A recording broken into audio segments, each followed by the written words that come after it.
আসসালামু আলাইকুম, কি অবস্থা সবার? আবারও সবাইকে রোড টু ডিএমসির পক্ষ থেকে স্বাগতম। আজকে আমরা যে কাজটা করবো সেটা হচ্ছে পরিবেশ রসায়নের সিকিউ সলভ। তোমরা অলরেডি জানো যে আমাদের এইচএসসি 24 এবং 25 ব্যাচের জন্য, স্পেশালি 24-এর জন্য আমাদের নর্মালি একটা একটা সিকিউ সলভ সিরিজ এবং সেই সাথে প্যারালালিয়াম সিকিউ সলভ সিরিজ চলতেছে, যেটাকে আমরা টার্গেট এ প্লাস বলতেছি। ঠিক আছে, ব্যাপারটা সেটা হইতেছে যে আমরা শুধুমাত্র এই সিকিউ সলভ ক্লাস মানে এরকম না যে কয়েকটা সিকিউ সলভ করাই দিব। এখানে সিকিউ গুলো আমরা টপিক ওয়াইজ ধরে তারপরে তোমাকে সলভ করাই দিব আর কি। ঠিক আছে, তোমাকে একটু ডেমো দেখাই, তাহলে তুমি ক্লিয়ারলি বুঝতে পারবা। খেয়াল করে এখানে দেখো, আদর্শ গ্যাসের সূত্র, ডাল্টনের সূত্র, গ্রাহামের ব্যাপন সূত্র। এখানে বেশ কয়েকটা ব্যাপার আছে, আমরা এই বেসিক গুলো আগে আলোচনা করে নিব, যাতে যদি তোমার এমনিতে পড়া কমও থাকে তারপরে তুমি ব্যাপারটাকে খুব ভালোভাবে ক্যাচ করতে পারো। তারপরে গিয়ে ধরো একটা উদ্দীপক আছে এবং এই ধরনের উদ্দীপক থেকে কতগুলা সম্ভাব্য প্রশ্ন হইতে পারে। তোমরা তো নর্মালি সলভ করো গ এবং ঘ। এখানে দেখো 4টা কোয়েশ্চেন দেওয়া আছে, তার মানে এই উদ্দীপক থেকে যে কয় ক্যাটাগরির প্রশ্ন হইতে পারে ওই কয়টা প্রশ্ন এখানে দেওয়া। এরপর প্রত্যেকটা প্রশ্ন আলাদা আলাদা সলভ করার জন্য দেওয়া আছে। এন্ড দেন পরে দেখো, পরে যখন আরেকটা উদ্দীপক শুরু হবে তার আগে আমরা এই যে প্রয়োজনীয় সূত্র এবং এর ব্যাখ্যাগুলো পড়ে নিব, যাতে তোমরা পরে ভালোভাবে সলভ করতে পারো। এরপর আবার উদ্দীপক, এন্ড দেন আবার কোয়েশ্চেন সলভ। তো এই সিকোয়েন্সে নর্মালি আমাদের চলতেছে যে আমরা প্রথমে বেসিক গুলা ক্লিয়ার হয়ে নিব। এই বেসিক ক্লিয়ার হয়ে যাওয়ার পরে তারপরে আমরা যে কাজটা করব সেটা হইতেছে আমরা ওইখান থেকে যতগুলো প্রশ্ন হইতে পারে ওই কোশ্চেন গুলা সলভ করব। একটু খেয়াল করো, পরিবেশ রসায়ন, পরিবেশ রসায়নের কথা বললেই এখানে কি আসে? এখানে আসে আদর্শ গ্যাসের কথা। তো আদর্শ গ্যাসের কথা আসলেই যে কথাটা আসে সেটা হচ্ছে আদর্শ গ্যাসের সমীকরণ বা আদর্শ গ্যাসের সূত্র। তো এখন আদর্শ গ্যাসের সূত্রে আমাদের কি কি জিনিস আছে, এই ব্যাপারগুলো আমাদেরকে আগে ক্লিয়ার হয়ে নিতে হবে। দেখো, প্রথমে আমরা আদর্শ গ্যাস সমীকরণটা একটু দেখে নিব, আর কারো কোনো প্রশ্ন থাকলে জানিয়ে ফেলতে পারো। আর যারা যুক্ত হয়ে গেছো তারা তাদের ফ্রেন্ডদেরকে মেনশন করে দাও। আচ্ছা, সবকিছু ঠিকঠাক যেহেতু আমরা চলে যাই। এখানে খেয়াল করো, আমরা প্রথমে দেখতেছি কি সমীকরণ? আদর্শ গ্যাস সমীকরণ। আমরা জানি এটা বরাবর, আমরা তেমন পড়াশোনা করি বা না করি সবারই মোটামুটি মুখস্থ হয়ে গেছে যে পিভি ইকুয়ালস টু এনআরটি, এটা হচ্ছে আদর্শ গ্যাসের সমীকরণ। ঠিক আছে, PV equals to N R T. তো এখানে দেখো আমরা লিখতে পারি পি সমান W by M R T. W by M সমান আমরা এটা লিখতে পারি, ধরো ডব্লিউ বাই এম সমান আমরা এন লিখতে পারি, এটা আমরা লিখতে পারি। তার মানে এন এর জায়গায় কি বসাইতে পারি? W by M. এবং এখান থেকে আমরা এম এর মান বের করতে পারি, এম ইজ ইকুয়ালস টু কি বের হয়? W R T by PV. যদি এইগুলোর সাথে তোমাকে একটু পরিচয় করাই দেয়, দেখো ডব্লিউ হইতেছে গ্যাসের ভর। গ্যাসের কি ভর? প্রদত্ত ভর। ধরো আমাকে বললো 5 গ্রাম গ্যাস আছে এই সিলিন্ডারে, তার মানে ওখানে ওই 5 গ্রামের মান কি হবে? ডব্লিউ। এন হইতেছে গ্যাসের মোল সংখ্যা, এম হইতেছে গ্যাসের আণবিক ভর, টি হইতেছে তাপমাত্রা, আর হইতেছে সার্বজনীন গ্যাস ধ্রুবক, এবং পি হচ্ছে গ্যাসের চাপ। ঠিক আছে, তার মানে আমরা আদর্শ গ্যাস সমীকরণ যখন প্রয়োগ করব তখন এই ব্যাপারগুলো আমাদের একটু জানা থাকা লাগবে। এবং এই আদর্শ গ্যাস সমীকরণ প্রয়োগ করে বা আদর্শ গ্যাস সূত্র প্রয়োগ করে আমরা বেশ কিছু জিনিস নির্ণয় করতে পারি। এখান থেকে এম এর মান বা আণবিক ভর বের করতে পারি। ওই আণবিক ভর দিয়ে আমরা ওই ব্যাপন হারের ক্ষেত্রে আবার ওইটা প্রয়োগ করা যায়। এখানে খেয়াল করো, এখানে আমরা এই যে এন এর মান বের করতে পারি, মূল সংখ্যা বের করতে পারি, অথবা যদি আমাদের সবকিছু দেওয়া থাকে তাহলে আমরা এখানে চাপ কত হবে চাপটা ক্যালকুলেট করতে পারি। এই ধরনের বিভিন্ন ডেটা আমরা সহজে ক্যালকুলেট করতে পারি। আমাদের মূল কাজ হইতেছে এম মানে আণবিক ভর এবং এন মানে মূল সংখ্যা, বা এখান থেকে মাঝে মধ্যে আমাদের অণুর সংখ্যা হিসাব করতে বলি। কি সংখ্যা? অণুর সংখ্যা। এম এবং এন এই দুইটা হচ্ছে আমাদের মেজর জিনিস। এই দুইটা দিয়ে আমরা, এই দুইটা ক্ষেত্রে আমরা আদর্শ গ্যাসের সমীকরণ সবচেয়ে বেশি ব্যবহার করে থাকি। সেই সাথে আমরা ডিও বের করতে পারি। কি বের করতে পারি?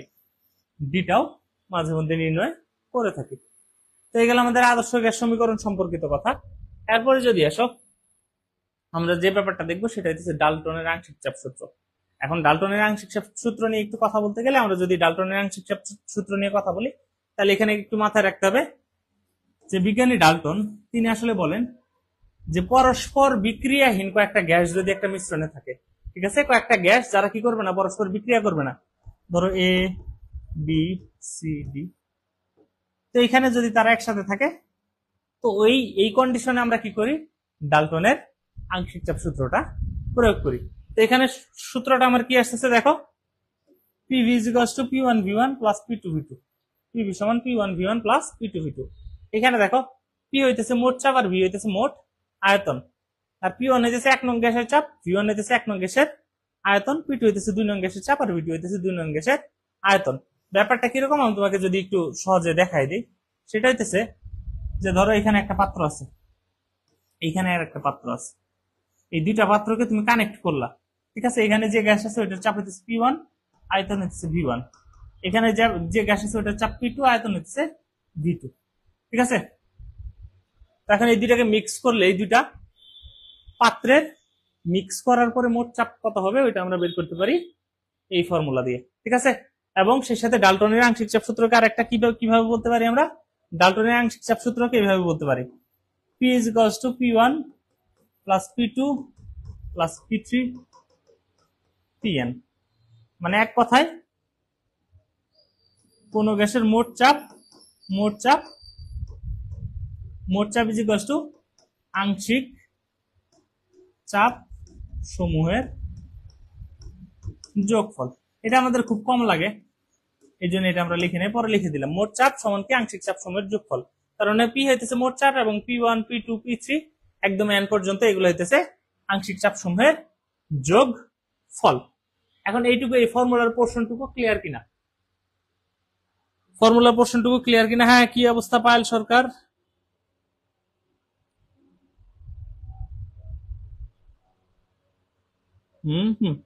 আচ্ছা, দেখি আমাদের আরো বেশ কয়েকটা গ্রুপে অলরেডি এটা শেয়ার করা, তো কারো কোনো কোয়েশ্চেন আছে কিনা আমরা একটু এখানে একটু দেখে ফেলি। হ্যাঁ হ্যাঁ, ক্লিয়ার, সবারই দেখতেছি মোটামুটি ক্লিয়ার।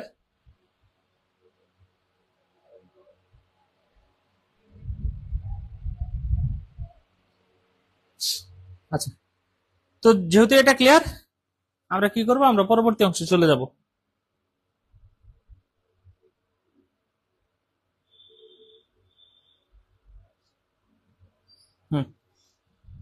তো ক্লিয়ার হয়ে গেলে আমরা একটু এখন, আমাদের যেহেতু ফর্মুলাটুকু ক্লিয়ার, আমরা এখন সিকিউতে চলে যাব।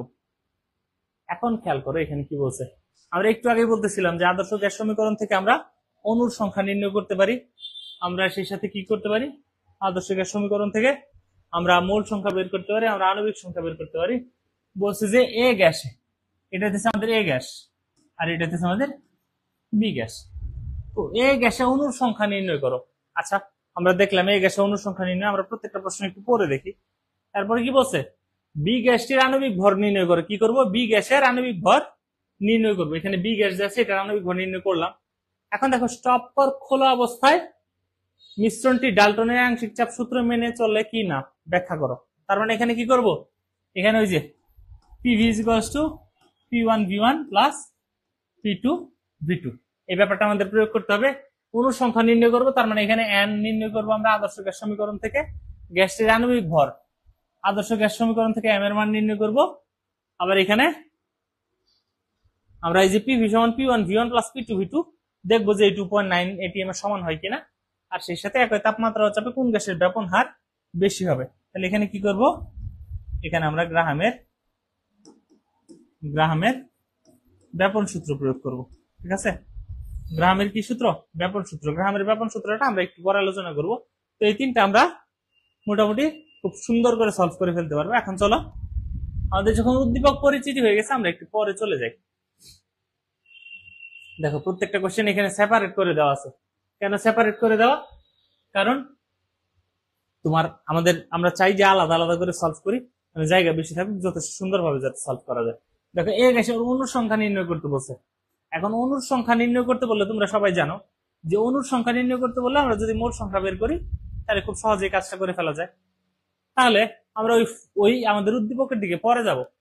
আমরা কি জানি, PV সমান nRT। তাহলে আচ্ছা, একটু উপর থেকে লেখা শুরু করি, তাহলে আমাদের জন্য সুবিধা হবে। কালারটা ঠিকঠাক আছে কিনা ভাইয়াকে একটু জানাই তো, যে ভাইয়া কালারটা ঠিকঠাক কিনা। PV সমান nRT, তাহলে আমরা n সমান কি লিখতে পারি, PV বাই RT। তো এখানে আমরা আরেকটা জিনিস করতে পারি, সেটা হচ্ছে আমরা পরমাণুর সংখ্যা বা অণুর সংখ্যা ডিরেক্ট এইভাবে লিখতে পারি। একটু খেয়াল করো, আমরা n সমান এটা লেখা যায় V বাই 22.4, V অবশ্যই লিটারে হইতে হয়, is equals to n by na। ঠিক আছে, অথবা W/m। এই n/n মানে কি, এখানে n হইতেছে অণুর সংখ্যা আর n হইতেছে কার সংখ্যা, অ্যাভোগাড্রোর সংখ্যা। এখন এই যে এখান থেকে আমরা n সমান n/n এই ফর্মুলা যদি ইউজ করি তাহলে খুব সহজে একেবারে ডিরেক্ট অনুসংখ্যা নির্ণয় করে ফেলতে পারবো। এখন খেয়াল করো n = PV/RT। এখন তোমার যদি ইচ্ছা হয় এটাকে কানেক্ট করে করবা, অথবা যদি ইচ্ছা না হয় তাহলে এটা পরে আলাদা ভাবে করবা, ঠিক আছে। এখন দেখো আমরা মানগুলো একটু নির্ণয় করে আসি। এ গ্যাসের কথা বলছে না, দেখো এটা হইতেছে আমাদের এ গ্যাস আর এটা হইতেছে বি গ্যাস, এ গ্যাস আর বি গ্যাস। তো এখানে আমাদের টেম্পারেচার দেখো, তাপমাত্রা কত দেওয়া আছে, 27°C। 27° সমান কত কেলভিন জানি, 300 কেলভিন। কারণ আমরা সেলসিয়াস থেকে কেলভিনে করতে গেলে কি করতে হয়, 273 যোগ করতে হয়। এখন চাপ দেখো, পি দেওয়া আছে, পি কিসে দেওয়া আছে, পি অ্যাটমসফিয়ারে দেওয়া আছে। পি যদি অ্যাটমসফিয়ারে নেই, কত অ্যাটমসফিয়ার, 1.5 অ্যাটমসফিয়ার। পি যখন আমি অ্যাটমসফিয়ারে নিব, চাপকে যখন অ্যাটমসফিয়ারে নিব, আয়তনকে অবশ্যই লিটারে নিতে হবে। তাহলে আয়তন কত আছে, ভি। আয়তন দেখো তো কত দেওয়া আছে, 600 ml। চাপ অ্যাটমসফিয়ারে হলে আয়তন অবশ্যই লিটারে, তাহলে 600 ml কে লিটারে নিতে গেলে 0.6 লিটার। আর এর মান, এটাকে যখন লিটার এবং এটা যখন অ্যাটমসফিয়ার, তখন আর এর মান হবে লিটার অ্যাটমসফিয়ারে, মানে 0.0821। ঠিক আছে, আমি আবারও বলতেছি, চাপকে যদি অ্যাটমসফিয়ারে নিয়ে আমাদের আয়তনকে অবশ্যই কিসে নিতে হবে, লিটারে নিতে হবে। আর আয়তন যখন লিটারে, চাপ যখন অ্যাটমসফিয়ারে, তখন আমরা আর এর মান কি করব, লিটার অ্যাটমসফিয়ার ইউজ করব। তার মানে 0.0821 litre ATM per kelvin per mole. ঠিক আছে, তো এখন আমরা আমাদের পি পাইলাম, ভি পাইলাম, আর এবং টি পেয়ে গেছি। তাহলে এখানে বসাই দাও। পি এর মান কত আসতেছে দেখো তো, 1.5, ভি হইতেছে 0.6, আর এর মান হইতেছে 300, টি এর মান 300 এবং আর এর মান কত, 0.0821। এইটুকু ক্যালকুলেট করলে কত মোল আসে এটা একটু ভাইয়াকে জানাইতে হবে। ঠিক আছে, এটা ভাইয়াকে জানাইতে হবে। আচ্ছা হ্যাঁ, 300 কেলভিন, হ্যাঁ আফরিনিবা বলতেছে, হ্যাঁ ঠিক আছে। কি অবস্থা মোরসালিনা মিরা, হ্যাঁ পায়েল সরকার, কি খবর? আচ্ছা এখানে দেখো এটা ক্যালকুলেট করলে কত আসে, ভাইয়াও তোমাদের সাথে সাথে ক্যালকুলেট করি যাতে তোমাদের এক্সপিরিয়েন্সটা আরো একটু বেটার হয়। আমার হাতে আছে ক্যালকুলেটর, আমি যদি একটু বসাই তাহলে কত আছে, 1.5 ইন্টু 0.6 ডিভাইডেড বাই কত, 300, আর সেই সাথে কত আছে 0.0821, তাহলে কত আছে 0.0365 এত মোল। ঠিক আছে, কত মোল, এত মোল আসতেছে। তা এখন তুমি কি জানো, তুমি চাইলে এই ফর্মুলা ব্যবহার করতে পারো, অথবা চাইলে ঐকিক নিয়মেও করতে পারো। তুমি যদি ওই ফর্মুলা ব্যবহার করো, এটা কি মোল সংখ্যা না, তার মানে n সমান কি n/na। তাহলে এখানে এই যে পরমাণু সংখ্যা n সমান কি n ইন্টু na। আমরা মূল সংখ্যা কত পাইলাম, এটা হচ্ছে n এর মান, মূল সংখ্যা পাইলাম 0.0365, আর n এর মানে কি অ্যাভোগাড্রোর সংখ্যা, অ্যাভোগাড্রোর সংখ্যা মানে কি 6.023 ইন্টু 10⁻23। তাহলে এই অ্যান্সারের সাথে যদি আমরা কি করি, এই অ্যান্সারের সাথে যদি 6.023 ইন্টু 10⁻23, তাহলে আমাদের কত আসতেছে 2.2 ইন্টু 10⁻22 এতটি অণু। ঠিক আছে, খুব সিম্পল একটা ম্যাথ, খুবই সিম্পল একটা ম্যাথ, এখানে তেমন কোনো জটিলতা নেই, খুব সহজ একটা ম্যাথ। এখন দেখো, হ্যাঁ 2.2, হ্যাঁ চম্পানাথ কি অবস্থা, চম্পানাথ আছে, চম্পানাথ মনে হয় উপরে অ্যান্সার জানাইছিল। 2.22 ইন্টু 10⁻22টি অণু। আচ্ছা এটুকু ক্লিয়ার কিনা ভাই, যারা বাকি যারা ক্লাসে আছো একটু কষ্ট করে জানাই ফেলো। চম্পানাথ দেখছি তোমার কমেন্ট, চাপ নেওয়ার দরকার নাই। ক্লিয়ার কিনা বাকিরা একটু কমেন্ট করে জানাই ফেলো, নইলে প্রসিড করা মুশকিল। হ্যাঁ চম্পানাথ, ভালো আছি ভাই। হ্যাঁ আফরিন বলতেছে ক্লিয়ার ভাইয়া। তো যেহেতু ক্লিয়ার, আমরা পরবর্তী অংশে প্রসিড করি। এখানে আবারও বলতেছি যে কোশ্চেন গুলা এইভাবে সাজানো যে মোটামুটি এই কোশ্চেন গুলা পড়লেই তোমার সিকিউর ইনশাল্লাহ 90% উপরে কাভার হয়ে যাবে। বুঝতে পারছো? হ্যাঁ ক্লিয়ার। যেহেতু ক্লিয়ার, তাহলে আমরা পরের অংশে চলে যাই। বি গ্যাসটির আণবিক ভর নির্ণয় করো। বি গ্যাসের আণবিক ভর যখন আমরা নির্ণয় করতে যাব, তখন আমাদের কোনো চাপই নেই, আরামসে নির্ণয় করে ফেলতে পারবো। এটা হচ্ছে এ গ্যাস আর এটা হচ্ছে বি গ্যাস। এখন একটু আমাকে কমেন্টে জানাও তো, যে আমরা যখন আণবিক ভর নির্ণয় করব তখন কি করব? আণবিক ভর নির্ণয় করতে গেলে কোন সূত্রটা ব্যবহার করতে হবে আমাদেরকে? আণবিক ভর নির্ণয়ে কোন ফর্মুলাটা ব্যবহার করতে হবে? আমরা জানি কি? আমরা জানি PV is equals two nRT, একটু আগে দেখাইছি একদম শুরুতে। তাহলে পিভি ইজ ইকুয়ালস টু লিখতে পারি আমরা W by M R T. তাহলে এখানে এম সমান W R T by PV, আমরা এই ফর্মুলায় যেতে পারি। তাহলে এম সমান কত দেখি, কালি এইটুকু থিকনেস কি ঠিক আছে কিনা? হ্যাঁ মোটামুটি মনে হচ্ছে ঠিক আছে। W R T by PV. ভাইয়া 6 তারিখে না 7টায় ক্লাস ছিল? আচ্ছা আফরিনিভা, 6 তারিখে 7টায় ক্লাস ছিল, কিন্তু ওই দিন একটু ঝামেলা হয়ে গেছিল, আমি অসুস্থ হয়ে পড়ছিলাম, বুঝছো?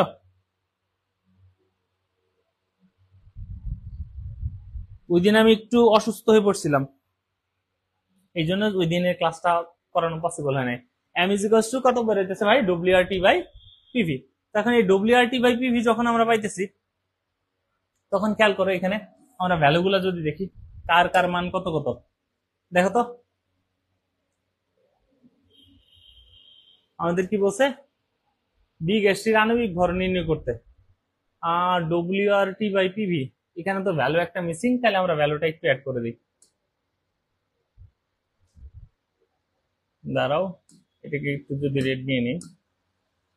বি গ্যাসের আণবিক ভর না 2 ATM 400 ml। তাহলে ধরো এখানে এটার পরিমাণ দেওয়া আছে 0.5 গ্রাম, আর এটার পরিমাণ দেওয়া আছে ধরো 0.65 গ্রাম। ঠিক আছে, এই ডেটাগুলো লেখা হয় নাই, একটা 0.5 গ্রাম আর একটা 0.65 গ্রাম। তো এখন যদি তুমি এখানটাতে আসো, খেয়াল করো যে ডব্লিউ লাগবে, আর লাগবে, টি লাগবে, পি লাগবে, ভি লাগবে, কোন গ্যাসের? বি গ্যাসের। এখানে বি গ্যাস কোনটা? এই যে এটা হইতেছে বি গ্যাস। এখন বি গ্যাসের যেহেতু এই ভ্যালুগুলো লাগবে, তা এখানে খেয়াল করো যে আমাদের বি গ্যাসে ডব্লিউ কত? বি গ্যাসে ডব্লিউ এর মান কত দেখো তো? 0.5 গ্রাম। এখন এরপরে আর এর মান দেখো, আর এর মান একটু আগে আমরা কত ব্যবহার করে আসছি? আর এর মান হচ্ছে 0.0821। আর এর মান একটু আগে কত ব্যবহার করে আসছি? 0.0821। টেম্পারেচার কত দেখো? দুইটাই 27 ডিগ্রি না? বি তো 27 ডিগ্রি, তারপর 27 ডিগ্রি মানে কত? টি। 27 ডিগ্রি সেলসিয়াস মানে কত কেলভিন বলো? 27 ডিগ্রি সেলসিয়াস মানে 300 কেলভিন। খুব সিম্পল। এখন চাপ কত আছে? পি দেওয়া আছে কত অ্যাটমসফিয়ার? 2 অ্যাটমসফিয়ার। কত অ্যাটমসফিয়ার? 2 ATM। খুব সিম্পল। আর সেই সাথে ভি কত আছে বলো? ভি এর মান কত? ভি এর মান দেওয়া আছে 400 ml। 400 ml মানে কত লিটার? এ ভাই বলো তো 400 ml মানে কত লিটার? 0.4 লিটার। তার মানে এই ভ্যালুগুলো যদি আমি এই ফর্মুলাতে বসাই দিই, খুব সিম্পলি এখান থেকে মানটা পেয়ে যাব। এই ভ্যালুগুলো এই ফর্মুলাতে বসাই দিলে কি হইতেছে দেখো তো? ডব্লিউ কত? 0.5 গ্রাম। আর এর মান কত? 0.0821। পি এর মান হইতেছে 300। ঠিক আছে, শেষের নিচে পি কত আছে? পি আছে 2 অ্যাটমসফিয়ার, আর ভি কত? 0.4 লিটার। তাহলে এখান থেকে এম এর মান কত আসে? এটা ভাইয়াকে একটু জানাইতে হবে। এম এর মানটা কত আসে এটা একটু জানাই ফেলতে হবে। দেখো তো ভাই এম এর মান কত আসে?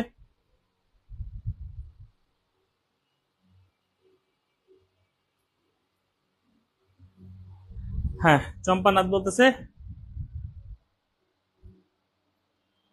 15.375। 375। আচ্ছা 15.39, আচ্ছা 15.39, আচ্ছা 375 চম্পানাথ, হ্যাঁ চম্পানাথ আফরিনি বা 15.393। এখন আমিও তোমাদের সাথে ক্যালকুলেট করি। উপরে কত আছে?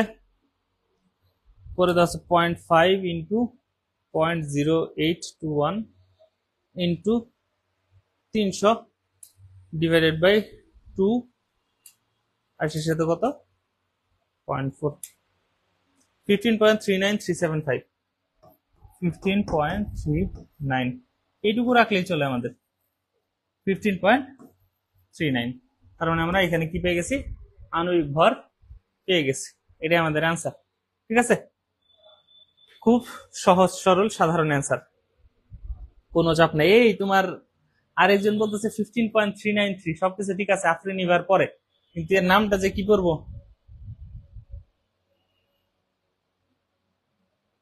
আচ্ছা অ্যারাবিক নাম তো পড়তে একটু টাইম লাগবে, এমনিতে খুব খুব ছোট নাম তো পড়তে পারলাম না ভাই।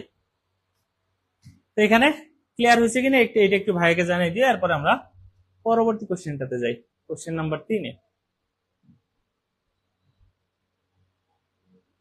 স্টপকর খোলা অবস্থায় মিশ্রণটি ডাল্টনের আংশিক চাপ সূত্র মেনে চলে কিনা। এটাকে আরেকটু অন্যভাবে বলতে পারে যে ডাল্টনের আংশিক চাপ সূত্র কারা মেনে চলে? নরমালি যারা আদর্শ গ্যাস, বাস্তব গ্যাস কিন্তু ডাল্টনের আংশিক চাপ সূত্র মেনে চলে না। তার মানে এখানে কথা হইতেছে যে যারা স্টপকর খোলা অবস্থায় ডাল্টনের আংশিক চাপ সূত্র মেনে চলে না তারা বাস্তব গ্যাস, আদর্শ গ্যাস না। এখানে এইভাবে বলতে পারে যে স্টপকর খোলা অবস্থায় এই গ্যাসগুলো আদর্শ গ্যাসের মতো আচরণ করবে কিনা। তখন আমরা কি করব? তখন আমরা ডাল্টনের আংশিক চাপ সূত্র দিয়ে যাচাই করে দেখবো যে এটা মানে কি মানে না। এই ব্যাপারটা জাস্ট খালি আমরা দেখলেই হবে। 0.65 আর এটা 0.5 গ্রাম। এখন দেখো এখানে একটা কথা বলছে যে পর্যবেক্ষণকৃত চাপ। তার মানে কি? পর্যবেক্ষণকৃত চাপ হইতেছে যে স্টপকরটা খুলে দেওয়ার পরে মোট চাপের পরিমাণ। আমরা এই স্টপকর খুলে দিলে মোট চাপ মানে আমরা প্র্যাকটিক্যালি করে দেখছি কত 2.9 atm হয়। এখন আমরা আমাদের ফর্মুলা দিয়ে করে দেখবো যে 2.9 এর সমান হয় কি না। তো ডাল্টনের আংশিক চাপ সূত্র মানে কিনা, এই জন্য আমাদের যে কাজ আছে সেটা কি, সেটা হইতেছে আমরা ফর্মুলা কি জানি, PV is equals to P1 V1 plus P2 V2। এখানে P কি? P1 V1 plus P2 V2 divided by V। এখন খেয়াল করো P হইতেছে মোট চাপ, P কি মোট চাপ, এটা আমরা নির্ণয় করব। আর V কি মোট আয়তন। এই V কি ভাই? মোট আয়তন। এখন বলো তো একটু মোট আয়তনটা কত হবে? যেহেতু স্টপকরটা খুলে দেব তার মানে এই দুইটার আয়তনের যোগফল হবে। মোট আয়তন কত? 600 প্লাস 400, 600 যোগ 400 ml, তার মানে আলটিমেটলি কত লিটার? 1 লিটার। এখন দেখো বাকিটুকু আমরা যদি যাই, এই চাপটাকে বলবো আমরা P1, এই আয়তনটাকে বলবো আমরা কত? V1, এই চাপটাকে বলবো আমরা P2, এই আয়তনকে বলবো V2। এখন এখানে আর একটা কথা বলি তোমাদের, ঠিক আছে, তোমাদের সুবিধার্থে। সেটা হইতেছে যে আমাদের উভয় পাশে যখন একই রকম রাশি থাকবে, দেখো এখানেও চাপ আয়তন আছে, বাম পাশেও চাপ আয়তন আছে, ডান পাশেও চাপ আয়তন আছে, এরকম হইলে আমাদের কি করতে হয়? আমাদের নর্মালি তোমার এই যে লিটারে নেওয়ার প্রয়োজন নেই, আমরা ml রেখে দিতে পারি। লিটারে নেওয়ার কি নাই প্রয়োজন নেই, তার মানে ml রাখলে 1000 ml। আমরা জাস্ট কষ্ট করে কেন লিটারে নিব? যখন দেখবো উভয় পাশে একই রকম রাশিমালা আছে তখন আমাদের এটা এসআই হবে নাকি সিজিএস হবে নাকি এমকেএস হবে কোনো কিছু চিন্তা করার দরকার নাই। জাস্ট খালি এই পাশে যে চাপের যে একক আছে এই পাশে চাপের একক সেম হইলেই হবে, এই পাশে যে আয়তনের একক এই পাশে আয়তনের একক সেম হইলেই হবে, আমাদের ওই নিয়ে আর চিন্তা নাই। তখন ধরো P1 V1 P2 V2 পেয়ে গেছি, তাহলে আমরা যদি বসাই দেই কি আসবে? দেখো P সমান মোট আয়তন পাইছি 1000, P1 V1 কত? P1 হইতেছে 1.5, V1 কত 600, প্লাস P2 কত?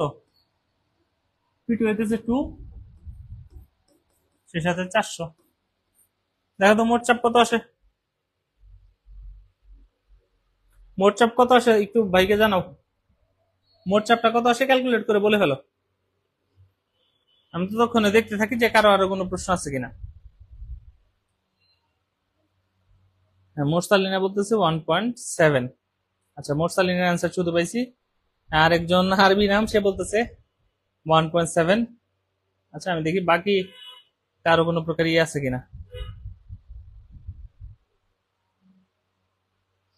চম্পানাথ একদম আরো ক্লিয়ারলি বলতেছে 1.7 এটিএম, যা ডাল্টনের সূত্র মানে না। তার মানে এই গ্যাসটা কি আদর্শ হবে কিনা, এই দুইটা গ্যাসের মিশ্রণ, এরা আদর্শ গ্যাসের মিশ্রণ কিনা এটাও জানাই ফেলতে হবে। একটু বলো তো ভাই, এটা কি আদর্শ গ্যাসের মিশ্রণ হবে কিনা?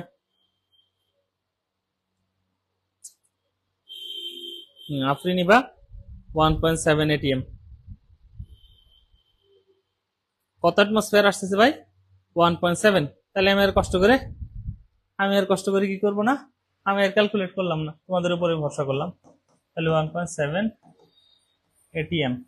এখন দেখো এখানে পর্যবেক্ষণকৃত চাপ কত ছিল? 2.9 এটিএম, আর এখানে আসছে কত? 1.7 এটিএম। তার মানে এটা কি না, কি করে না, আদর্শ গ্যাস সূত্র, আদর্শ গ্যাস সমীকরণ মানে না। খুব সিম্পল। এটা ক্লিয়ার কিনা একটু জানাই তো ভাই।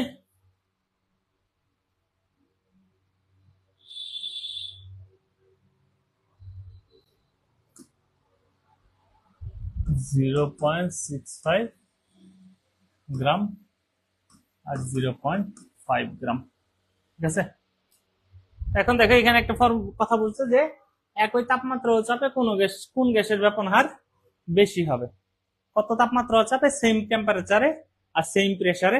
যখনই একই তাপমাত্রা ও চাপের কথা বলবে তখনই আমরা যে কাজটা করব সেটা হইতেছে যে এখানে আণবিক ভর নির্ণয় করবো দুইটার। কি নির্ণয় করবো? দুইটার আণবিক ভর নির্ণয় করবো। দুইটার আণবিক ভর যদি আমরা নির্ণয় করি তাহলে ওই ক্ষেত্রে দেখা যাবে কি যে যার আণবিক ভর বেশি তার ব্যাপন হার কম, যার আণবিক ভর কম তার ব্যাপন হার বেশি। ডাল্টনের গ্রাহামের ব্যাপন সূত্রটা আমরা একটু পরেই করবো, একটু পরে গ্রাহামের ব্যাপন সূত্র দেখাই দিব। কিন্তু এখানে যেহেতু প্রশ্নটা লিখে দিছে তার মানে আমরা এটা অ্যান্সার করে ফেলি। তোমাকে জাস্ট খালি একটু হিন্টস দেই, এইভাবে লিখবা। ধরো এটা এ গ্যাস, এটা বি গ্যাস, তাহলে আমরা এইভাবে লিখতে পারি R A by R B is equals to root over M B by root over M A. এখন কথা হলো তুমি এ গ্যাসের আণবিক ভর তো বের করছো একটু আগে। এ গ্যাসের আণবিক ভর বের করলা না বি গ্যাসের? কোন গ্যাস করছো একটু আগে? বি গ্যাসের কত? 15.39 পেয়েছি। তাহলে এ গ্যাসের আণবিক ভরটা বের করো। এ গ্যাসের আণবিক ভর, তাহলে আমরা কি জানি? m is equals to WRT by কত? PV। WRT by PV। W কত দেওয়া আছে দেখো তো? 0.65। কত দেওয়া আছে W এর মান? 0.65। আর এর মান 0.0821। এতক্ষণে তোমরা এক্সপার্ট হয়ে গেছে। T এর মান কত? 300। আর P এর মান কত দেওয়া আছে? 1.5 এটিএম। আর আয়তন কি হবে? এখানে আয়তন হবে লিটারে 0.6। একটু ক্যালকুলেট করে বলো এই গ্যাসের আয়তন, এই গ্যাসের মধ্যে আণবিক ভর কত? এই গ্যাসের 17। হ্যাঁ, চম্পানাথ 17 বলে ফেলছে অলরেডি। বাকি কি অবস্থা? আফরিনিভা, এরপরে মোরসালিনামিরা কোথায় হারাই গেল তোমরা? মোরসালিনামিরা, আফরিনিভা, চম্পানাথ কিন্তু অ্যান্সার দিয়ে দিছে 17.78। তাহলে এখানে ব্যাপন হার কার বেশি হবে আর কার কম হবে?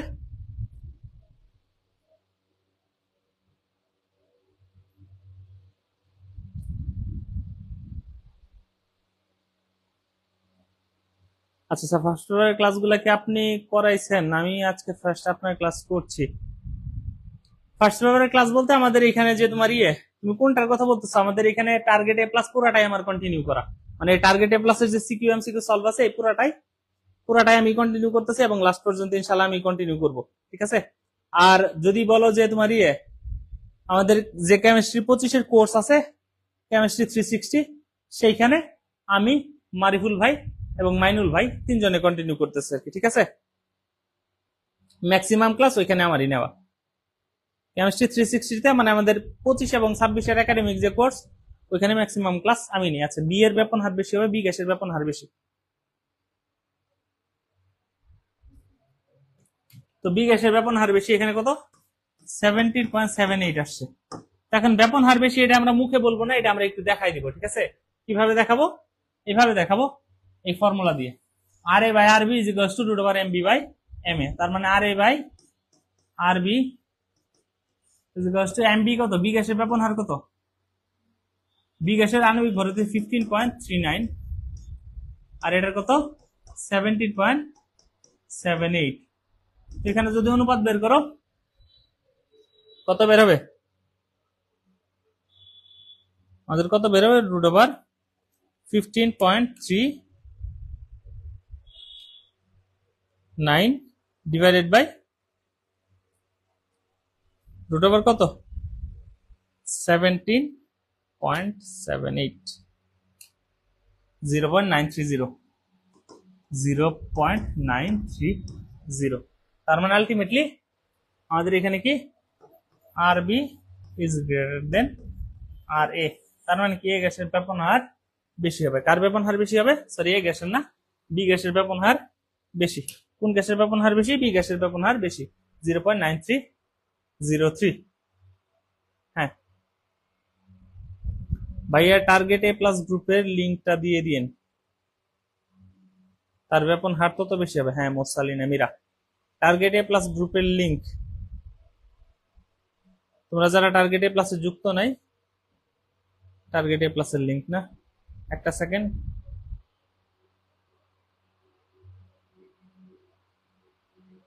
কোথায় গিয়ে যেন লিঙ্ক দেয়। আচ্ছা লিঙ্ক আমি ওটা পরে দিয়ে দিব নি, এ নিয়ে চাপ নেই,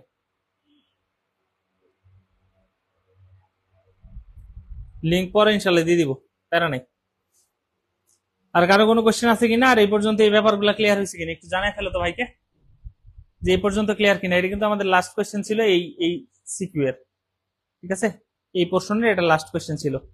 ভাইয়া ভার্সিটির জন্য কি ফুল সিলেবাস করতে হবে? না ভাই, ভার্সিটির জন্য ফুল সিলেবাস করতে হবে না, ঠিক আছে, ভার্সিটির জন্য ফুল সিলেবাস করার দরকার নাই, ভার্সিটির জন্য শর্ট সিলেবাস পড়লেই হবে, ভার্সিটির জন্য শর্ট সিলেবাস পড়লেই হবে ইনশাল্লাহ। এরপর আর কারো কোনো কোশ্চেন না থাকলে, আর যদি ক্লিয়ার হয়ে যায় ভাইয়াকে জানাও, এরপর আমরা পরবর্তী সিকিউ এ চলে যাই। দেখো পরবর্তী সিকিউতে যাওয়ার আগে আমরা আবার এই যে আমাদের এই ফর্মুলাগুলো একটু রিক্যাপ করব, মানে যাতে তোমাদের সিকিউ সলভে কোনো প্রকার অসুবিধা না হয়। এখানে গ্রাহামের ব্যাপন সূত্র দিয়ে আমরা কয়েকটা সিকিউ সলভ করবো একটু পরে।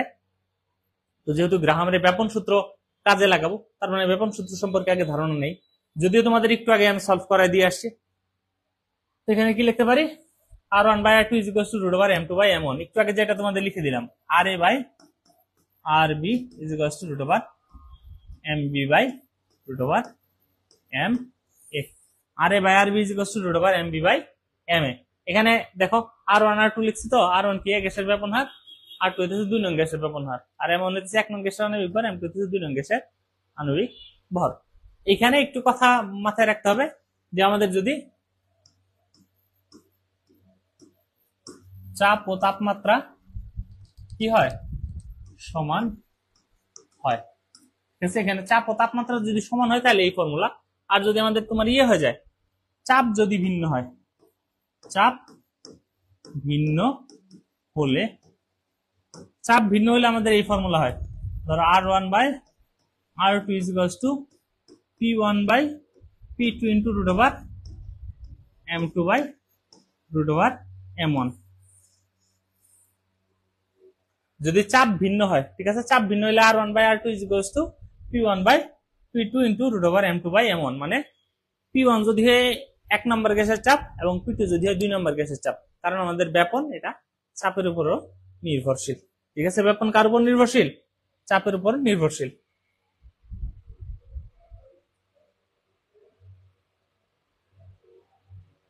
ভাইয়া এখানে যদি টোটাল চাপ না দেওয়া থাকে তাহলে কিভাবে ডাল্টনের ল প্রুফ করব, নাদিয়া ইসলাম। ভাই টোটাল চাপ যদি আমাদের নেওয়া না দেওয়া থাকে, বুঝছো, টোটাল চাপ যদি না দেওয়া থাকে তাহলে যে ব্যাপারটা আমাদের করতে হবে সেটা হইতেছে, টোটাল চাপ না দেওয়া থাকলে তাহলে যে ব্যাপারটা হবে সেটা হইতেছে যে আমাদের কাছে ডাল্টনের আংশিক চাপ সূত্র মানে কিনা এটা প্রমাণ করতে বলবে না। এখন আংশিক চাপ সূত্র মানে কিনা এটার জন্য আমাদের টোটাল চাপ দরকার হবে, তো যেহেতু নাই তাহলে প্রমাণ করতে বলবে না, তোমাকে ওইখানে বলবে যেখানে মোট চাপের পরিমাণ কত হবে, মোট চাপের মানটা বের করতে বলবে, এখানে প্রমাণ করতে বলবে না। যখনই আমাদের ওই আংশিক চাপের কথা আসবে, যদি মোট চাপ দেওয়া না থাকে তাহলে তোমার কি বলবে, যেখানে মোট চাপের পরিমাণটা কত হবে, ঠিক আছে। আর কারো কোনো প্রশ্ন থাকলে জানাও, আমি একটু পানি খেয়ে নিই, গরমের মধ্যে কথা বলতে বলতে গলা শুকায় যায়।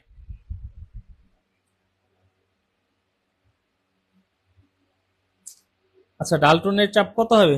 চম্পানাথ, হ্যাঁ, পি। মোট চাপ হবে পি, চম্পানাথ মোট চাপ পি হবে। এরপরে যদি আসো, তো আমরা এখানে গেলাম, এরপরে খেয়াল করো, এখানে কিন্তু দুইটা থিওরি মিলে একটা সিকিউ বানানো, ঠিক আছে? দুইটা পোর্শন মিলে একটা দেখো, যে উদ্দীপককে এই সিএল হতে কত দূরত্বে সাদা ধোঁয়া তৈরি হবে, এটা এই এইখানে একটু থিওরি বোঝার আছে তোমার। আর সেই সাথে দেখো, উদ্দীপকের একটি উপাদান লুইস ক্ষার হলেও অপরটি লুইস অ্যাসিড নয়, কিন্তু উভয়ে ব্রনস্টেড অ্যাসিড ও ক্ষার। এখানে খেয়াল করো যে অ্যাসিড ক্ষার মতবাদ আছে 2 নম্বর কোশ্চেনটা তাহলে কি নিয়ে? অ্যাসিড ক্ষার মতবাদ নিয়ে। 1 নম্বর কোশ্চেনটা ব্যাপন হার নিয়ে। 1 নম্বর কোশ্চেনটা তোমাকে আরেকটু ক্লিয়ার করি, কিভাবে ক্লিয়ার করব দেখো। তুমি জানো এইচসিএল, এইচসিএল আণবিক ভর কত? এটা আণবিক ভর 36.5। আর এনএইচ3 আণবিক ভর কত? 17। NH3 আণবিক ভর কত? 17।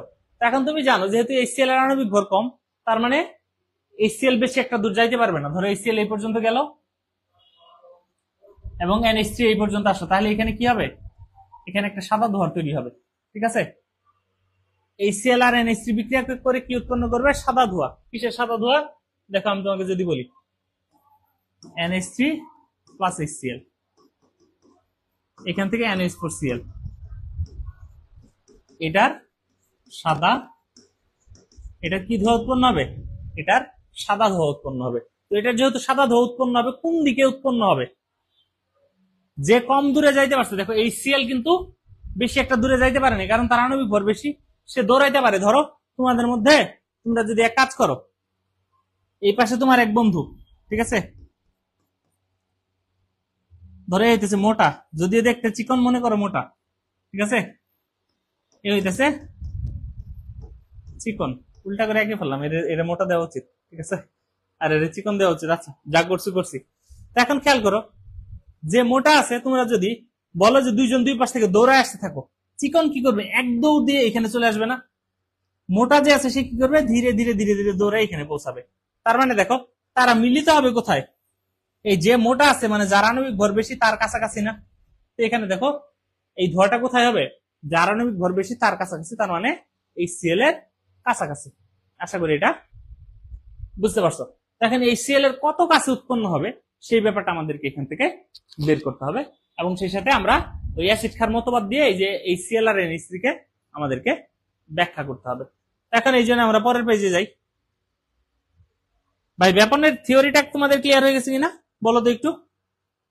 ব্যাপনের থিওরিটা ক্লিয়ার কিনা? আমি নর্মালি যখন পড়াই তখন এই ব্যাপারটা এনশিওর করার চেষ্টা করি যে যাতে সবার এই জিনিসগুলো ক্লিয়ার হয়ে যায়, বুঝছো? ক্লিয়ার যদি না হয় কন্টিনিউয়াসলি শুধু টেনে গেলে পরে দেখা যায় যে অনেকে বুঝেই নাই যে ভাই কি পড়াইলেন বুঝলাম না তো। হ্যাঁ জি ক্লিয়ার। আচ্ছা, ফজিলা জান্নাত, মোরসালিনা মীরা। তো যেহেতু এখন ক্লিয়ার, তাহলে আমরা কি করব? পরের অংশে চলে যাবো। আচ্ছা, হ্যাঁ, চম্পানাথ ক্রিস্টাল ক্লিয়ার। আসলে আমরা এরকম ভাবে পড়াই যে শুধু ক্লিয়ার হয় না, সবকিছু ক্রিস্টাল ক্লিয়ারই হয়ে যায়। আমাদের কেমিস্ট্রি 360 যে স্টুডেন্ট গুলো আছে এই 25 এবং 26 তারা খুব ভালো করে জানে। এখন আমি কি বলতেছিলাম যে সাদা ধোঁয়া এখানে তৈরি হয়, তাহলে আমরা ধরে নিই এইটুকু দূরত্ব হইতেছে এক্স, এটুকু কত? এক্স। এবং মোট এই টিউবের টোটাল পরিমাণ কত দেওয়া আছে? 100। টোটাল দৈর্ঘ্য কত? 100। তাহলে এই যে বাকিটুকু কত? এটুকুর মান কত? এটুকু যদি এক্স হয়, এটুকু 100 মাইনাস এক্স। এক্স থেকে যদি আমরা 100 থেকে যদি এক্স বাদ দিই তাহলে এটুকু পাওয়া যায়। তার মানে HCl থেকে আমরা কি বলতে পারি? HCl থেকে দূরত্ব কত? এক্স। আর NH3 থেকে দূরত্ব কত? 100 মাইনাস এক্স। HCl থেকে দূরত্ব এক্স এবং NH3 থেকে দূরত্ব কত? 100 মাইনাস এক্স। এখন NH3 থেকে দূরত্ব 100 মাইনাস এক্স হইলে এখানে আমরা কি করবো? ব্যাপন হারের ফর্মুলাটা প্রয়োগ করব। দেখো এখানে HCl এর আণবিক ভর জানি আমি, NH3 এর HCl এর আণবিক ভর কত? 36.5, একটু আগে বলে আসছি। NH3 আণবিক ভর কত? 17। এখানে আমরা ব্যাপন হারের ফর্মুলাটা কিভাবে মানে প্রয়োগ করতে পারি? আমরা ব্যাপন হারের ফর্মুলাটা প্রয়োগ করতে পারি নরমালি আমরা একটা বেগের মানে বেগের একটা সমীকরণ পড়ছিলাম না, S = VT, ওই ফর্মুলা দিয়ে আমরা এখানে প্রয়োগ করতে পারি। এখানে দেখো HCl যতক্ষণে এখানে পৌঁছায় NH3 কিন্তু ঠিক ততটুকু সময় এখানে আসে, ঠিক আছে। HCl যতটুকু সময় এখানে পৌঁছায় NH3 ঠিক ততটুকু সময় এখানে আসে। তার মানে HCl এর দূরত্ব কত x এবং এটার দূরত্ব কত 100 - x। তাহলে এখানে আমরা যদি বেগ হিসাব করি, এক কথায় তুমি এখন ব্যাপন হার চিন্তা না করে একটি বেগ চিন্তা করো। কি চিন্তা করবা? বেগ চিন্তা করো। তাহলে দেখো অতিক্রান্ত দূরত্ব, তাহলে HCl এর ক্ষেত্রে কি হবে x/t এবং NH3 এর ক্ষেত্রে কি হবে 100 - x/t। এটা কি তাদের, ধরো তুমি সহজ ভাষায় বললে এটা এই যে অতিক্রান্ত দূরত্ব বাই সময়, তার মানে বেগ, এবং এটাও অতিক্রান্ত দূরত্ব বাই সময়, এটাও কি বেগ। একটা HCl এর বেগ আর একটা NH3 এর বেগ। এখন চিন্তা করো তো, যে দ্রুত দৌড়াইতে পারে তার বেগ বেশি। তো এখন যে দ্রুত দৌড়ায় তার মানে কি আমরা ব্যাপনের কথা চিন্তা করছি, যে দ্রুত ছড়াইতে পারে তার ব্যাপন হার বেশি। তাহলে আমরা এইভাবে লিখতে পারি না, R of HCl divided by R of NH3, মানে HCl এর ব্যাপন হার, এখানে NH3 এর ব্যাপন হার। HCl এর ব্যাপন হার মানে কি দেখো তো, HCl এর ব্যাপন হার মানে এখানে আমরা HCl এর ব্যাগকে বুঝাইতেছি। HCl এর ব্যাগ কত, অতিক্রান্ত দূরত্ব বাই সময়। আর NH3 এর ব্যাপন হার কত, এই যে 100 - x অতিক্রান্ত দূরত্ব বাই সময়। এখানে কত আসে দেখো তো, R of HCl divided by R of NH3। এখানটাতে খেয়াল করো টিটি তো সমান, কারণ এখানে একই সময় তারা এই জায়গায় আসছে নির্দিষ্ট পরিমাণ সময়। তাহলে টিটি ক্যান্সেল হইলে x/100 - x বাই কত 100 - x। এখন তুমি আবার জানো কি R of HCl, আমরা ফর্মুলাটা এখানে আবার একটু রিক্যাপ করি যে R1/R2 ইজ ইকুয়ালস টু কত, √M2/√M1। তাহলে এখানে আমরা কি লিখতে পারি, খেয়াল করো তো, R of HCl by R of NH3, তার মানে উপরে হবে √NH3 ভর 17 আর নিচে হবে কত 36.5। তো এখন ধরো এটাকে যদি তুমি 1 নাম্বার সমীকরণ ধরো, এটাকে যদি 2 নাম্বার সমীকরণ ধরো, দুইটাকে যদি তুলনা করো, একটু খেয়াল করো তো, 1 আর 2 তুলনা করলে কি R of HCl by R of NH3, এটা R of HCl by R of NH3। তার মানে এখানে কি করা যায়, x/100 - x is equals two কত √17 36.5, ঠিক আছে। √17 ডিভাইডেড বাই কত 36.5। এখানে তুমি এক কাজ করো তো, এখন কি করতে হবে, আমাদের স্কয়ার করে দিতে হবে। তো আমরা যদি এখানে স্কয়ার করে দেই, অথবা আমরা এক কাজ করতে পারি, স্কয়ার করব না, স্কয়ার করলে আমাদের একটু ভেজাল লাগবে, এরপর ফর্মুলা ফেলতে হবে। আমরা এখানে ডাইরেক্ট মান বের করে ফেলি। দেখো তো এটার মান কত আসে, √17 ডিভাইডেড বাই √17 ডিভাইডেড বাই কত 36.5। তাহলে অ্যান্সার আছে 0.682। এখানে অ্যান্সার আছে 0.682। তাহলে এই 0.682 সাথে আমরা এই যে 100 - x গুণ করে দেই, তাহলে 0.682 সাথে যদি 100 গুণ করি তাহলে কত আসে দেখো তো, 68.2 মাইনাস 0.682x, আর এখানে কত থাকে শুধুমাত্র x। তাহলে এই দুইটাকে এক পাশে নিলে আমাদের কি হইতেছে দেখো তো, এখানে খেয়াল করে 1.682x সমান 68.2। তাহলে এখানে খেয়াল করো, যদি তুমি ভাগ করে দাও 68.2 ডিভাইডেড বাই 1.682, তাহলে x এর মান আসে, x এর মান কত, x ইজ ইকুয়ালস টু 40.54। ঠিক আছে, x এর মান 40.54। এটা কি মিটার হবে না সেন্টিমিটার হবে? দেখো এখানে সেন্টিমিটার আছে, তার মানে x এর মান 40.54 সেন্টিমিটার। তার মানে কি বলা যায়, HCl থেকে 40.54 cm দূরে তারা মিলিত হবে বা সাদা ধোঁয়া উৎপন্ন হবে। ঠিক আছে, এই পর্যন্ত কার কোথায় ঘাপলা আছে ভাইয়াকে নির্দ্বিধায় একটু কষ্ট করে বলে ফেলো। ঠিক আছে, এই পর্যন্ত। হ্যাঁ, মোরসালিনামেরা 40.54। হ্যাঁ আচ্ছা, চম্পানাথ হ্যাঁ 59.5। আচ্ছা, নাদিয়া ইসলাম, এরপরে কে জানি আরবিতে লিখছে। আচ্ছা, ও ভালো একটা জিনিস, মোহাম্মদ নাইম, আমার সাবেক রুমমেট বন্ধু, লেকচারটা দেখতেছি। কি অবস্থা নাইম? আচ্ছা, এরপরে কারো কোনো প্রকার কনফিউশন আছে কিনা এইটুকুর মধ্যে একটু ভাইয়াকে জানাই ফেলো, দেন আমরা ফার্দার পরবর্তী কোশ্চেনে প্রসিড করি। 40.54, 40.54। তো সবাই কারেক্ট অ্যান্সারটা জানাই ফেলছে, তার মানে আমি বলতেই পারি যে আমাদের এটা ক্লিয়ার হয়ে গেছে। এখন যেহেতু ক্লিয়ার হয়ে গেছে, তারপরে আমরা কি করব? তারপরে আমরা পরবর্তী অংশে চলে যাব। কোথায়? যে উদ্দীপকের একটি উপাদান লুইস ক্ষার হলে অপর উপাদানটি লুইস অ্যাসিড, সরি, একটি উপাদান লুইস ক্ষার হলে অপরটি লুইস অ্যাসিড নয়। একটা লুইস ক্ষার কিন্তু আরেকটা লুইস অ্যাসিড না। এবং সেই সাথে আমরা কি বলবো? যে উভয় আবার কি ব্রনস্টেড অ্যাসিড ও ক্ষার। তার মানে একটা লুইস অ্যাসিড আর একটা, সরি, একটা লুইস ক্ষার আর একটা লুইস অ্যাসিড না। আর এখানে উভয় ব্রনস্টেড অ্যাসিড ও ক্ষার। সহজভাবে বলতে গেলে যে ব্রনস্টেড লাউরির মতবাদ অনুযায়ী দুইটাকে আমরা ব্যাখ্যা করতে পারি, অ্যাসিড এবং ক্ষার এখানে যারা আছে দুইটাকে ব্যাখ্যা করতে পারি। কিন্তু লুইস অ্যাসিড মতবাদ অনুযায়ী শুধুমাত্র আমরা ক্ষারটাকে ব্যাখ্যা করতে পারি, অ্যাসিডটাকে ব্যাখ্যা করতে পারি না। আচ্ছা দেখি, না কোনো প্রবলেম নেই। ফজিলা জান্নাত, হ্যাঁ, আমার মাঝে আমি, এটা আবার কেমন নাম রে ভাই? হ্যাঁ, আমার মাঝে আমি ক্লিয়ার। এখন এখানে খেয়াল করো যে আমরা লুইস মতবাদটা আগে একটু ক্লিয়ার হয়ে নিব যে লুইস মতবাদ অনুযায়ী কি হয়, অ্যাসিড কাদেরকে বলে? অ্যাসিড যারা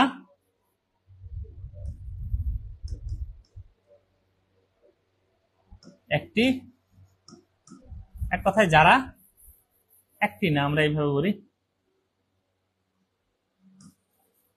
যারা ইলেকট্রন গ্রহণ করে। কি করে? ইলেকট্রন গ্রহণ করে। আর ক্ষার যারা ইলেকট্রন দান করে। এখানে যদি আমরা লুইস অ্যাসিডের উদাহরণ বলি, লুইস অ্যাসিডের উদাহরণ হিসেবে বলতে পারি, ধরো আমাদের BF3 আছে, AlCl3 আছে, এই টাইপের উদাহরণ আছে। আর লুইস ক্ষারের উদাহরণ যদি বলি, তাহলে এখানে আসবে আমাদের ধরো NH3, তারপরে H2O। এখন কিভাবে বুঝলাম আমরা কোনটা অ্যাসিড হবে আর কোনটা ক্ষার হবে? যে নরমালি লুইস ক্ষার তারা যারা মুক্তজোর সমৃদ্ধ, কি সমৃদ্ধ?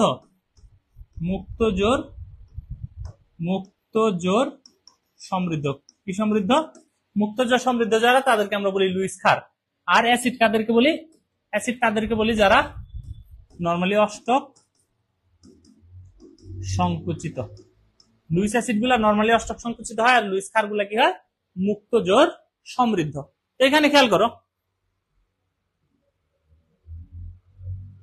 এখানে যে আমার HCl-টা আছে, HCl-টা কি করে না? নরমালি কোনো ইলেকট্রন গ্রহণ করে না, এর অষ্টক সংকোচনও ঘটে না। সুতরাং HCl কি না? আমাদের লুইস অ্যাসিড ক্ষার না। কিন্তু যদি অ্যামোনিয়ার ক্ষেত্রে আসো, দেখো অ্যামোনিয়া NH3, NH3 কি করবে?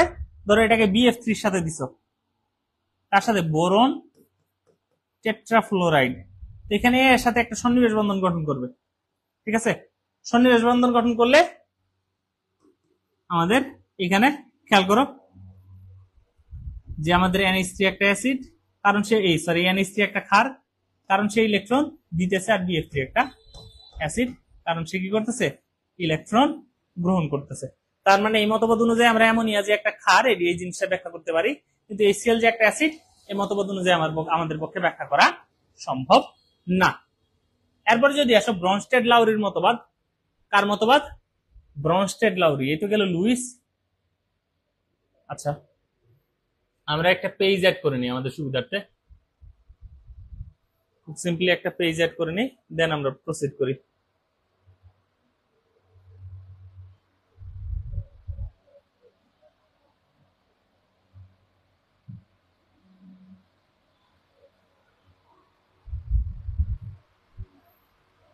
খেয়াল করো, তো এখানে একটু যদি তুমি মনোযোগ দাও, যে ব্রনস্টেড লাউরি কার মতবাদ? ব্রনস্টেড ও লাউরির মতবাদ। ব্রনস্টেড ও লাউরির মতবাদের আরেকটা নাম আছে, সেটা হচ্ছে প্রোটনীয় মতবাদ। ঠিক আছে, কি মতবাদ? প্রোটনীয় মতবাদ। এখানে অ্যাসিড কাদেরকে বলা হয়? অ্যাসিড যারা H প্লাস দান করে, অ্যাসিড কি করে H প্লাস দান করে, আর ক্ষার কি করে H প্লাস গ্রহণ করে। এখন খুব সিম্পলি যদি আমরা চিন্তা করি যে এখানে খেয়াল করো যে আমাদের HCl আছে, HCl কে যদি পানির সাথে বিক্রিয়া করাও, পানি কি একটা উভধর্মী পদার্থ, যে পানি যখন অ্যাসিডের সাথে থাকবে তখন ক্ষারের মতো আচরণ করবে, আর যখন ক্ষারের সাথে থাকবে তখন অ্যাসিডের মতো আচরণ করবে।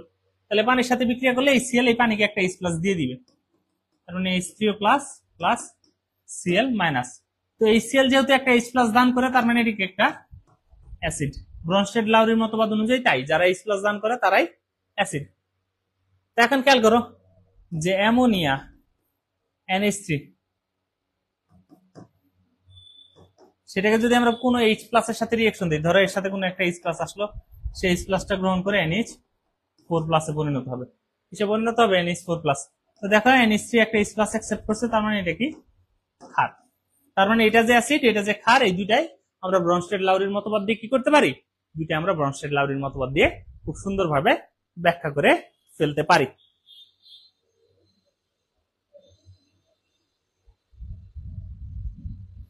আচ্ছা, তড়িৎ রসায়নের এমসিকিউ ক্লাসটা কি হয়েছিল সেদিন? তড়িৎ রসায়নের এমসিকিউ ক্লাস হওয়ার কথা ছিল না কোনোদিন, ঠিক আছে? সামনে ইনশাল্লাহ তড়িৎ রসায়নের এমসিকিউ চলে আসবে। মানে এমসিকিউ আমরা রুটিন তড়িৎ রসায়ন রুটিনে তড়িৎ রসায়নের এমসিকিউ ছিল না, ঠিক আছে? ইনশাল্লাহ তড়িৎ রসায়নের এমসিকিউ সব বাকি সব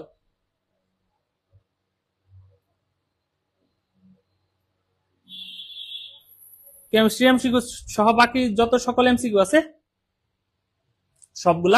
সবগুলার রুটিন হইলে তুমি ইনশাল্লাহ পেয়ে যাবা, ঠিক আছে? ভাইয়া গত ক্লাসটা মিস হয়েছে, ওইটার কবে হবে? ওইটা কবে হবে আমরা নতুন রুটিনে ইনশাল্লাহ তোমাকে জানাই দিব, এই নিয়ে চাপ নেওয়ার কোনো দরকারই নাই, বুঝতে পারছো? ওইটা কবে হবে ওইটা আমি তোমার এমসিকিউ জানাই দিব, ঠিক আছে?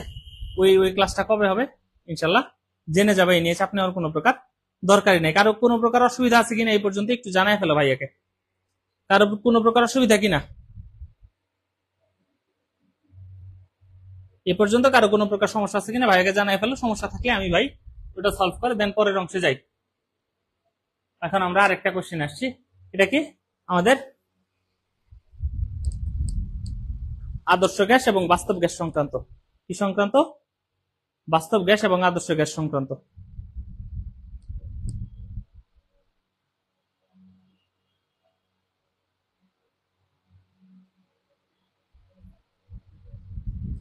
ভাইয়া কোনো অসুবিধা আছে কিনা একটু জানাই ফেলবা আমাকে।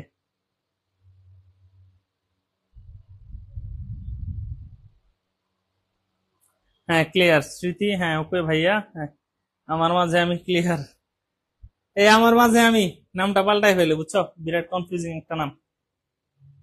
দেখো এখানে দেখে বুঝতে পারতেছো একটা, এই যে আমাদের আরটা কি গ্যাস, এখানে আর হইতেছে আমাদের আদর্শ গ্যাস। আর কোন গ্যাস? আর হইতেছে আদর্শ গ্যাস। আমি একটু কালারটা সুইচ করে নিই। আর হইতেছে আমাদের কি গ্যাস? আদর্শ গ্যাস। কারণ আদর্শ গ্যাসে আমরা কি জানি, বয়েলের সূত্র অনুযায়ী আদর্শ গ্যাসে আমরা কি জানি, পিভি ইজ ইকুয়ালস টু কে। এখানে দেখো আর এর ক্ষেত্রে পিভির মান সবসময় ধ্রুবক, এবং তার মানে আর কি, এখানে যদি বলি আর আদর্শ গ্যাস, এবং এখানে কিউ কি, কিউ হইতেছে বাস্তব গ্যাস, কারণ এখানে পিভি সবসময় ধ্রুবক থাকে না। কিউ কি বাস্তব গ্যাস, একটা হচ্ছে আদর্শ গ্যাস আর একটা কিউ কি, কিউ হইতেছে বাস্তব গ্যাস। একটু পানি খেয়ে নেই।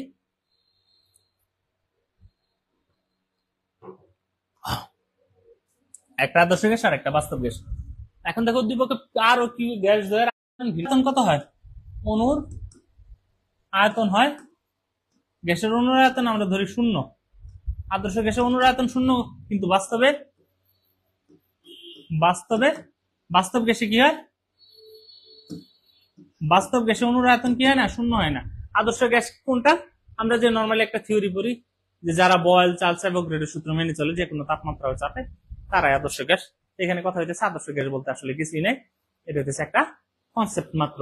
তো আমরা আমাদের আশেপাশে যত প্রকার গ্যাস আছে সবগুলাই কি বাস্তব গ্যাস। বাস্তব গ্যাসের অণুর আয়তন অনুর আয়তন কি না, অনুর আয়তন 0 নয়। এখন কথা হচ্ছে অনুর আয়তন যখন 0 হইতেছে না, তার মানে কি বাস্তব গ্যাসের আয়তন বেড়ে যাইতেছে। তার মানে বাস্তবে কি, বাস্তব গ্যাসের আয়তন আয়তন বেশি। তো বাস্তব গ্যাসের যখন আয়তন বেড়ে গেছে, তার মানে এখানে আয়তন একটু বেড়ে গেছে, এটা কি করবে না, আদর্শ আচরণ করবে না। আগে আয়তন, অনুর আয়তন 0 হওয়ার কথা ছিল, এখন অনুর আয়তন কিছু যেহেতু বেড়ে গেছে, তার মানে কি হবে, আদর্শ আচরণ থেকে বিচ্যুত হবে। এখন এখানে দেখো যে চাপ, চাপের ব্যাপারটা যদি আমরা ব্যাখ্যা করতে যাই, যে আদর্শ গ্যাসে কি হয়, অণু সমূহের মধ্যে কোনো আকর্ষণ বল নেই, অনুসময়ের মধ্যে কি নেই, কোনো আকর্ষণ বল নেই। কিন্তু যখনই আমরা বাস্তব গ্যাসে যাই, কোন গ্যাসে যাব, যখনই আমরা বাস্তব গ্যাসে যাই, তখনই দেখা যায় অনুসমূহের মধ্যে আকর্ষণ বল, আকর্ষণ বল বিদ্যমান। অনুসমূহের মধ্যে কি বিদ্যমান, আকর্ষণ বল বিদ্যমান। এখন আকর্ষণ বল যদি থাকে, তখন কি হয়ে যায়, এখানে বাস্তব গ্যাসের চাপ কমে যায়। কি কমে, চাপ কমে, বাস্তব গ্যাসের চাপ কমে। কেন চাপ কমে, নর্মালি তুমি চিন্তা করো যে চাপ বলতে কি বোঝায়, ধরো আমার এই যে হাতের দুইটা মুষ্টি হইতেছে, দুইটা অণু, এই অণুগুলা যখন ধরো আমার এই দুই পাশে সিলিন্ডার আছে, সিলিন্ডারে গিয়ে ধাক্কা দিবে, তখন কি হবে, এই দুইটা যখন এইভাবে গিয়ে ধাক্কা দিবে, তখন কি হবে, তখন গিয়ে নর্মালি আমাদের যখন ধাক্কা দিবে, তখন আমরা চাপ অনুভব করবো সিলিন্ডারে। তো এখন খেয়াল করো, আমি এটা একটু রেখে দিই, যদি এরকম হয় যে আমার হাতে একটা রাবার ব্যান্ড পরাই দেওয়া হয়েছে, ঠিক আছে, একটা বড় রাবারের ব্যান্ড পরাই দেওয়া হয়েছে, এখন চাপ দিতে গেলে কি রাবারের ব্যান্ডটা ধরে একটু চাপ দিবে না, আমার হাতটা একটু টান দিবে না। যদি এখানে একটা দড়ি লাগাই দেওয়া হয়, চাপ দিতে গেলে কি হবে, বা রাবারের ব্যান্ড থাকলে চাপ দিতে গেলে আমার হাতে একটু টান লাগবে। তার মানে কি আমি ধাক্কা অত জোরে আর তখন দিতে পারবো না। আমার হাতের আশেপাশে যদি কোনো কিছু থাকে, আচ্ছা আমি ল্যাপটপের চার্জারটা দিয়ে দেখাই, একটু খেয়াল করো, অথবা এই আমার ফোনের চার্জারটা দিয়ে দেখাই, খেয়াল করো, খুব সহজভাবে খেয়াল করো, আমি তোমাদের একটু বুঝাই। যে দেখো,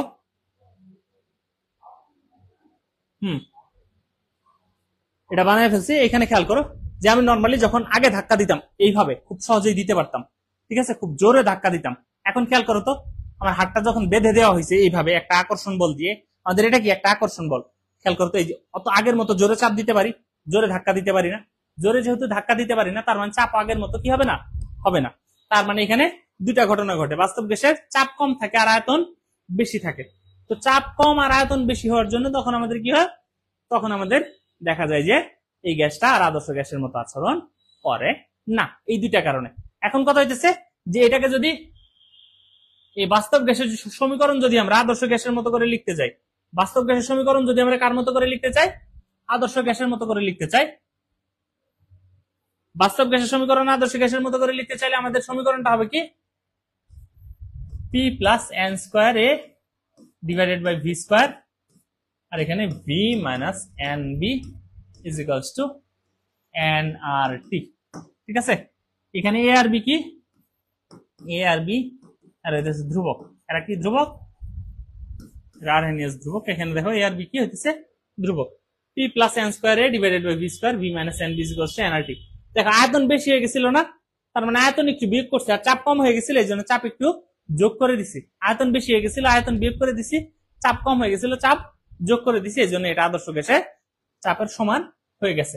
এখন মেইন কনসেপ্ট কি, আয়তন এখানে বেশি থাকে এবং চাপ কি থাকে, কম থাকে। চাপ কেন কম থাকে, কারণ এদের মাঝখানে আকর্ষণ বল কাজ করে, এই জন্য আমাদের কি হয়, আমাদের এই যে আমাদের যে কিউ গ্যাসটা আছে সে কি করে না, কিউ গ্যাসটা আমাদের আদর্শ গ্যাসের মতো আচরণ করে না। এখন এরপরের কোশ্চেনে যদি আসি, কোন শর্তে, কি শর্তে, কোন শর্তে কিউ গ্যাস আর এর মতো আচরণ করবে, ঠিক আছে, কোন শর্তে কিউ গ্যাস আর এর মতো আচরণ করবে। তো এখন বাস্তব, দাঁড়াও একটু ছোট করে নি, বোর্ডটা মোস্ট প্রবলি একটু বড় হয়ে গেছে,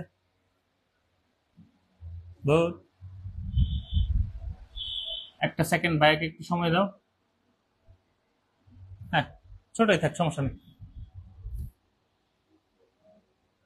এখন দেখো, বাস্তব গ্যাসের আদর্শ আচরণের শর্ত। কোন গ্যাসের ভাই? বাস্তব গ্যাসের আদর্শ আচরণের শর্ত। তো এখানে বাস্তব গ্যাসের আদর্শ আচরণের শর্তের কথা বললে কি আসবে? এখানে আসবে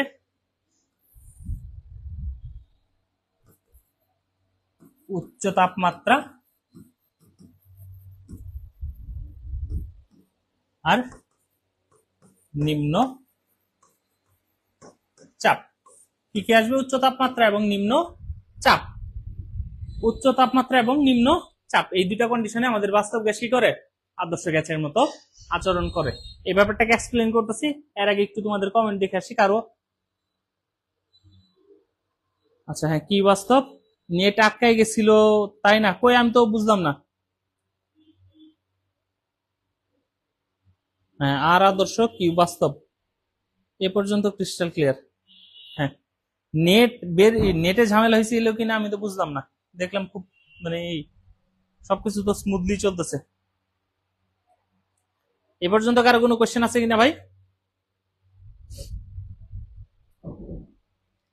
যেহেতু কোশ্চেন নাই, তাহলে আমরা পরের অংশে চলে যাই।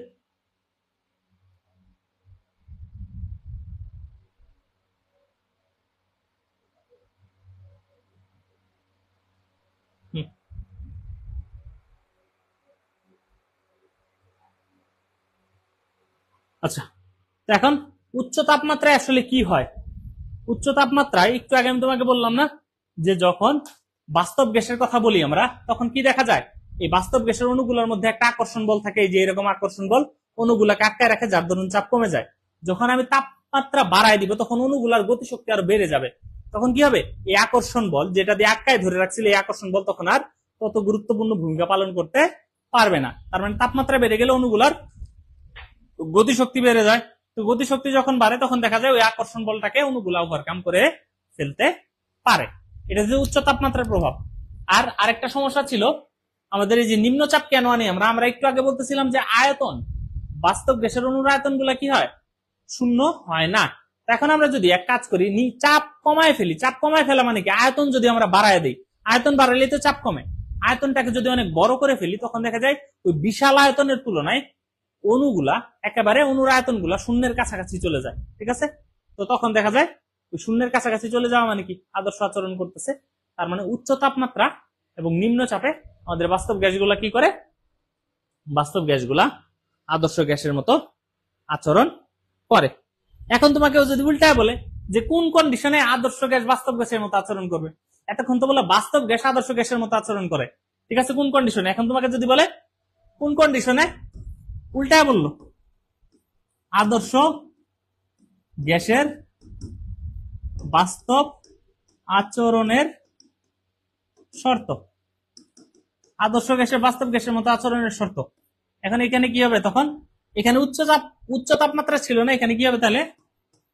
নিম্ন তাপমাত্রা আর সেই সাথে উচ্চ চাপ। নিম্ন তাপমাত্রা এবং উচ্চ চাপ। ঠিক আছে? তো এই ছিল সিকিউর পোর্শন। এটাতে কারো কোনো সমস্যা আছে কিনা একটু ভাইকে জানাই ফেলো।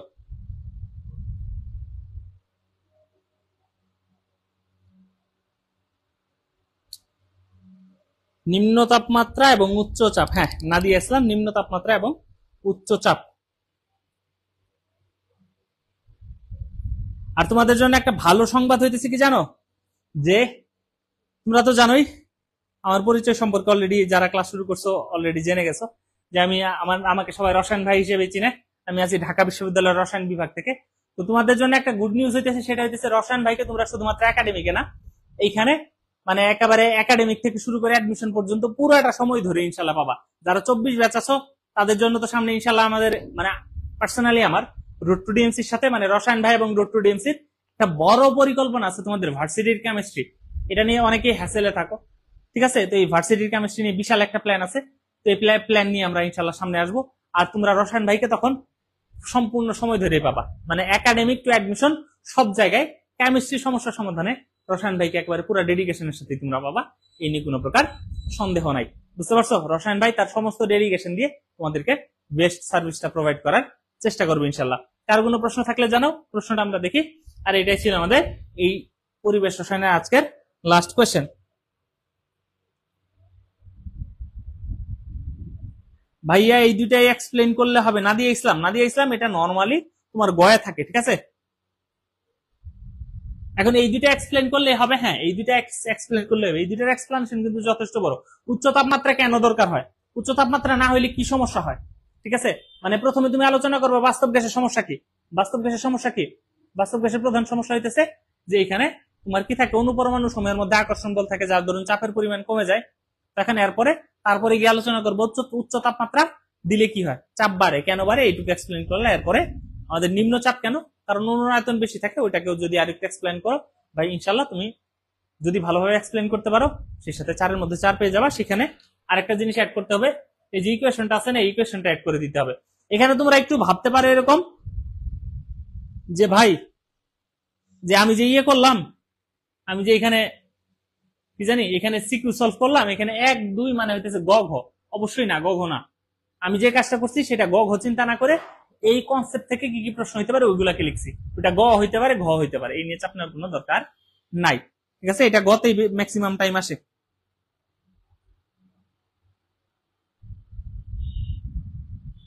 আর যারা 25 আমাদের সাথে ক্লাস করতেছ, 25 অলরেডি জানার কথা যে 25-এর কিন্তু আমাদের কি চলতেছে, কেমিস্ট্রি 360 কিন্তু চলতেছে, ঠিক আছে? একেবারে ফুল কেমিস্ট্রি কোর্স। যারা মেডিকেলের জন্য স্পেশালি এখন থেকে কেমিস্ট্রি করতে চাও তাদের জন্য কিন্তু ফুল কেমিস্ট্রি কোর্স চলতেছে, কেমিস্ট্রি 360।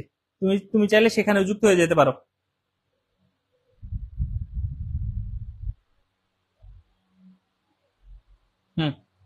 আর কোনো ঝামেলা আছে কিনা ভাই? এরপরে আমাদের এমসিকিউ ক্লাস আসছে তোমাদের জন্য। যদি কোনো চ্যাপ্টার বাড়তি লাগে আমরা ওই চ্যাপ্টার আবার নতুন করে পড়াই দিব, এই নিয়ে কোনো চাপ নেওয়ার দরকার নাই, ঠিক আছে?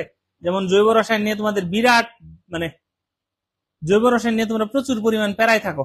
এই জৈব রসায়ন আশা করি যে মানে কয়েকটা কোশ্চেন যদি আমরা সলভ করাই দিই ভালোভাবে, জৈব রসায়নে কয়েকটা কোশ্চেন যদি আমরা ভালোভাবে ইনশাল্লাহ সলভ করাই দিই, তাহলে দেখবা যে তোমার জৈব রসায়ন একদম ক্লিয়ার হয়ে গেছে,